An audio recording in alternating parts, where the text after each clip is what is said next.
An Arizona prisoner apologizing 30 years after brutally murdering 4 of his roommate's family members in their Phoenix home. Richard Djerf scheduled to be executed in October. It started with a stolen cassette player, a petty crime easily forgotten by most. But for one man in Phoenix, it became an obsession, one that would unravel into one of Arizona's most haunting family tragedies. In the summer of 1993, a young man in Phoenix walked into a home carrying a bouquet of flowers. He was there for revenge over a stolen cassette player and some electronics.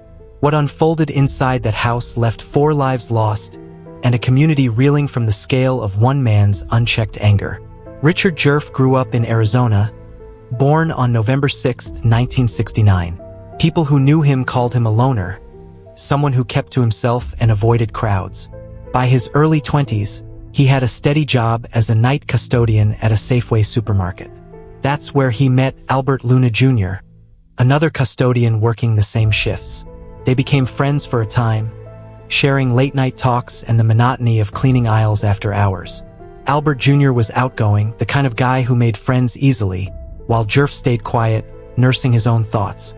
Their friendship didn't last. In January 1993, Luna burglarized Djerf's apartment and took several items that meant something to him. A television, a VCR, stereo equipment, a car alarm, and an AK-47 assault rifle.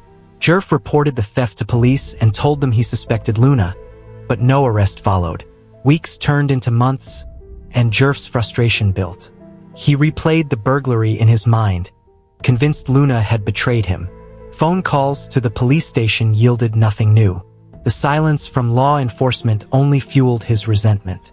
Djerf started talking about getting even, dropping hints to friends about teaching the Lunas a lesson they wouldn't forget. Basically daring myself to see how far I could go before I turned back and, before I basically chickened out. But it was like I lost control and I didn't chicken out. Djerf's focus sharpened on the Luna family home in the 7200 block of West Monte Vista Road in West Phoenix. Albert Jr. still lived there with his parents, Albert Sr. and Patricia, along with his younger sister Rochelle, 18, and little brother Damien, 5. The family went about their days like any other in West Phoenix. Albert Sr. worked construction, Patricia managed the household, Rochelle dreamed of college, and Damien played with toys in the living room. They had no idea Djerf was watching, planning his move. On September 14, 1993, in the late morning, Djerf pulled up to the house in his car carrying artificial flowers as a ruse. Patricia answered, unsuspecting. Djerf forced his way inside at gunpoint, a 9mm Beretta in hand. He initially took Patricia into the master bedroom and bound her. At one point he held young Damien hostage, then forced Patricia to gather family belongings.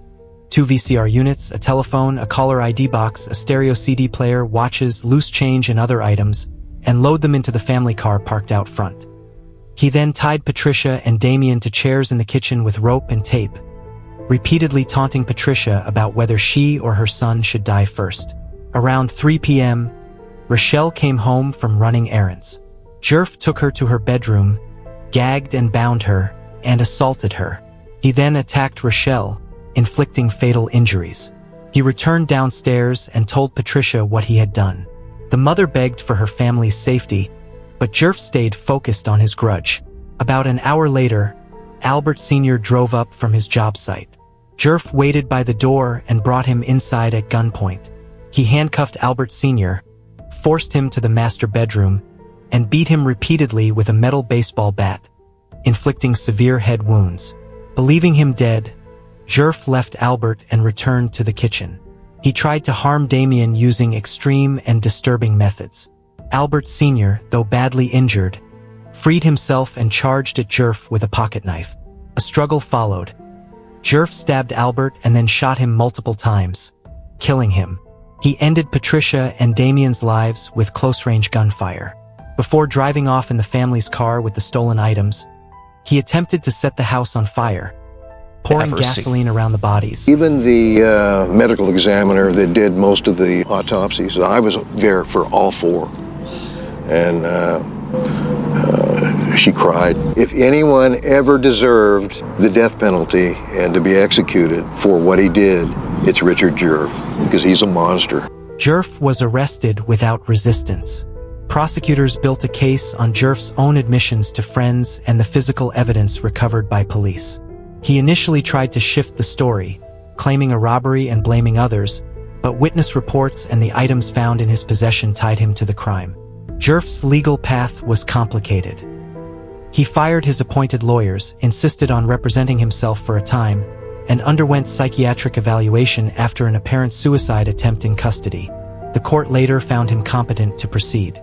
Facing overwhelming evidence, he entered guilty pleas to 4 counts of first-degree murder as part of a plea agreement on August 16, 1995. The Attorney General's office notified the Arizona Supreme Court in May 2025 that it would seek a warrant of execution for Djerf. After the court considered the motion, a warrant was issued in August 2025, and the Arizona Department of Corrections scheduled lethal injection for October 17, 2025.